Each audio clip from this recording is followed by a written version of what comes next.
Today we're talking about dreaming big in ministry because I believe that's honoring to God. Honor God. Ask for big things. Our God is not a God of fear. He's not a God of anxiety. He's not a God of worry. He is infinite. He is beautiful and he is powerful. And when he calls you into ministry, that infinite and powerful God wants to throw his goodness and his truth and his beauty, his grace and his gifts upon you and the work that you are doing in his name. So if that's the truth, which I believe it is, why are we so afraid to dream big in our ministries? Today we're talking about dreaming big in ministry because I believe that's honoring to God. Honor God. Ask for big things. And I'm going to teach you about a tool that is used by leaders in order to help not only themselves but also their teams to dream big and to reach for almost impossible goals. We're talking about the B.H.A.G. B.H.A.G is an acronym for this tool, and it stands for Big, Hairy, Audacious Goals. And this is how it's used. 1, a leader looks upon their team and they say, wow, I have a powerhouse team. I know their skills. I know their talents. I also know their weaknesses. And I also know the resources that we have at our disposal, both our money, our talent, our time, our staffing, and the fact that we have a God who works miracles who's kind of behind this mission. And they look at this team of people and they say, what can we take on? That leader, knowing the resources they have in hand, then looks at the world around them and sees and identifies a huge obstacle or challenge. And this has happened so many times in our history. Somebody looked at Everest, nobody had ever climbed it. Somebody looked at the moon, nobody had ever landed on it. This leader looks at this huge, supposedly insurmountable challenge, looks at their team, looks at their resources, prays and realizes God is infinite and big and beautiful and capable of great things, and they say, we can take that. And that, ladies and gentlemen, is how a B.H.A.G is born.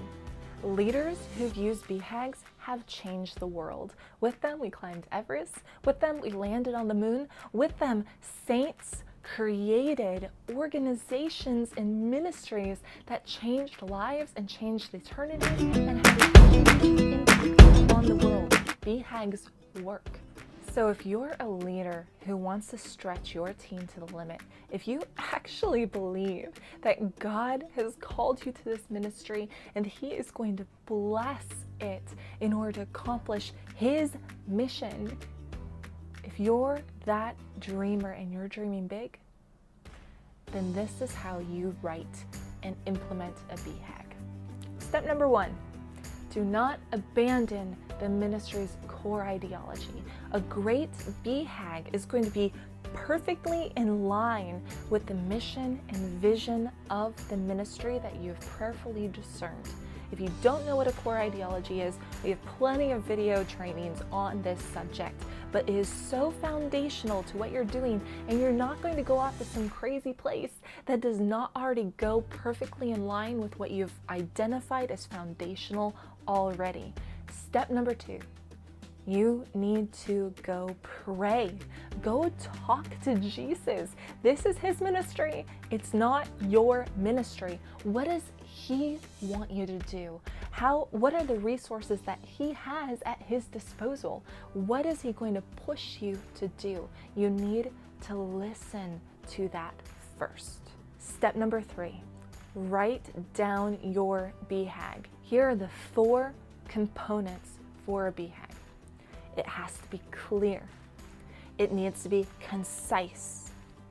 It needs to have an ending point, a finish line. This is actually what distinguishes B.H.A.Gs from vision statements. Vision statements, you can just keep going and going and going and going and going, but a B.H.A.G, at some point there's going to be an end to it. For instance, if you want to build soup kitchens, you might say, we are going to build a soup kitchen in every single major city in the state of California.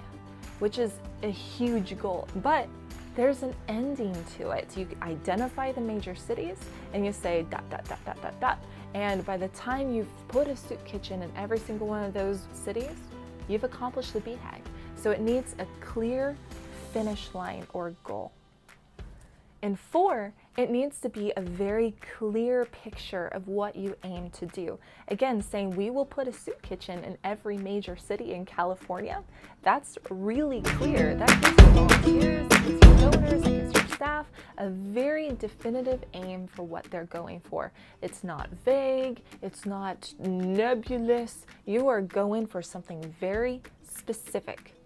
So those are the 4 components of a B.H.A.G. Clear, concise, there's a finish line, and you've painted a very clear picture of what you aim to do. Step number 4. After you've written down your B.H.A.G., you need to assess it by asking these questions. Does it stimulate forward progress? Does it create momentum? Does it get people going? Do people find it stimulating, exciting, and adventurous? Are they willing to throw their creative talents and human energies into it? Does it fit with your core ideology? These are important questions to ask because a good B.H.A.G.